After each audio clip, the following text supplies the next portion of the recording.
Merci.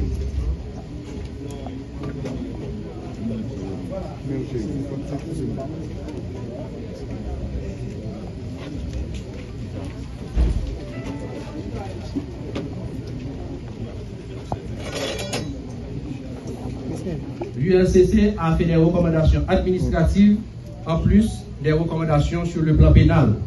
C'est d'abord la mise en mouvement de l'action publique contre les nommés Smith Augustin, Emmanuel Vertiller et Louis Gérald Gilles pour abus de fonction, versement de pots de vin et corruption passive, ce conformément aux dispositions des articles 5.5 et 5.6 et 11 de la loi du 12 mars 2014 portant prévention et répression de la corruption.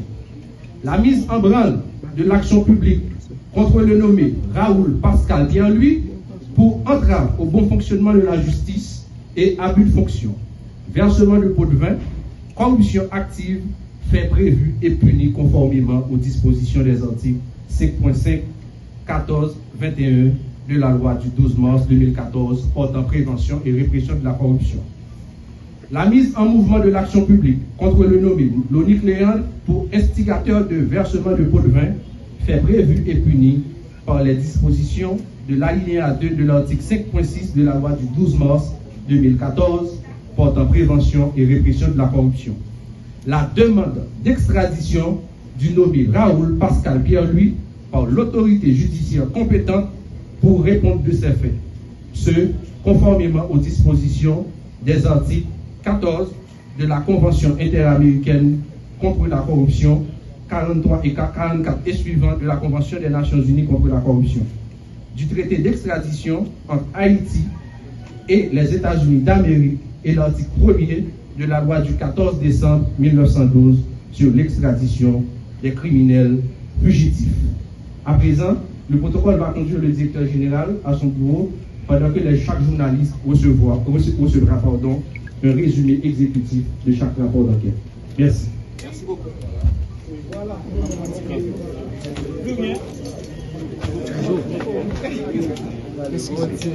Allez, faut qu'on lever toi, Voilà, mais vous allez lever Kounia. Chers enquêteurs, mesdames, messieurs de la presse, parlée, écrite, télévisée et en ligne. Ce mercredi 2 octobre 2024, l'unité de lutte contre la corruption continue d'assumer sa part de responsabilité dans ce combat combien courageux visant à imposer cette nouvelle forme de gouvernance basée sur la redevabilité, la transparence et l'honnêteté. Moins de 2 mois de cela, l'ULCC a transmis à la justice 7 rapports d'enquête sur des faits avérés de corruption, mettant à nu un petit groupe qui développe un élan d'individualisme possessif au détriment de l'intérêt collectif. Ce matin, nous sommes en train d'assister à un événement sans précédent dans l'histoire politique et institutionnelle haïtienne où des hauts responsables de l'État qui assurent les attributions présidentielles sont impliqués dans un scandale de corruption.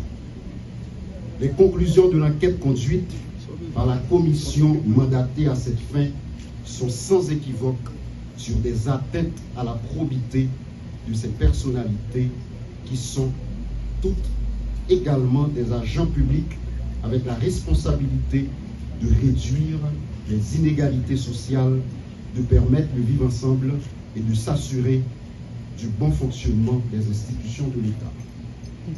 L'ULCC, se conformant à sa mission légale, a mené une enquête impartiale, crédible et fiable sur cette affaire de corruption impliquant 3 membres du Conseil présidentiel de transition et l'ancien président du Conseil d'administration de la Banque nationale de crédit. Ce rapport d'enquête que nous publions ce matin, cet après-midi, concernant les allégations de sollicitation des 100 millions de gourdes par les membres du Conseil présidentiel de transition est issu de plusieurs mois d'investigation et de documentation de nos enquêteurs expérimentés. Ce travail effectué avec un élan d'objectivité est aussi un plaidoyer pour la bonne gouvernance et l'usage strict de l'intégrité de la gestion de la chose publique. L'ULCC se trouve encore à ce carrefour historique en fonction des enjeux et de l'ampleur des grands dossiers à scandale qu'elle conduit. Cette institution qui détient cette noble charge de moraliser l'administration et la vie publique en général, de protéger les biens publics et collectifs, répondra toujours, sans moindre doute, à ses rendez-vous avec l'histoire. Définitivement, toutes celles et tous ceux qui gèrent les fonds publics ou qui occupent une fonction à forte influence ont désormais des comptes à rendre à la nation.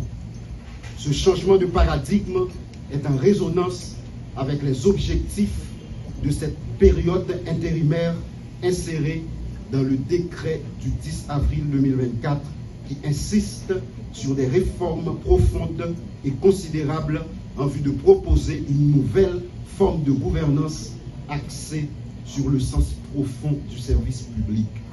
Enfin, nous réitérons une fois de plus la demande d'un traitement judiciaire des rapports d'enquête, c'est-à-dire des verdicts des tribunaux et cours du pays. Je veux rappeler que les juges sont appelés à décider en toute indépendance, en priorisant l'intérêt général, en s'efforçant de résister aux forces occultes détentrices d'avoirs importants issus des actes de corruption qu'ils sont tenus de réprimer.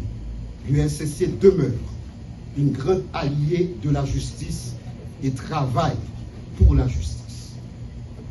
Chaque journaliste ici présent sortira de ces lieux avec un résumé exécutif de ce rapport d'enquête, comme me l'autorise l'article 9 du décret du 8 septembre 2004 créant l'ULCC. Nous décidons d'impliquer chaque citoyen et chaque citoyenne dans cette quête de bonne gouvernance et de reddition de comptes. Ça qu'a passé aujourd'hui, c'est un événement historique, c'est un signal fort qui montrait que Haïti demeurait hérité d'un état de droit, qui donc personne, quel que soit rang, quel que soit statut, pas piro, ni en les têtes la loi. L'ULCC a continué sans répit, avec même énergie, traquer tout corrompu à tout corrupteur. Du haut de nos 20 ans, des 20 ans de l'institution, l'ULCC assume sa part. Ensemble, nous allons continuer. Merci beaucoup.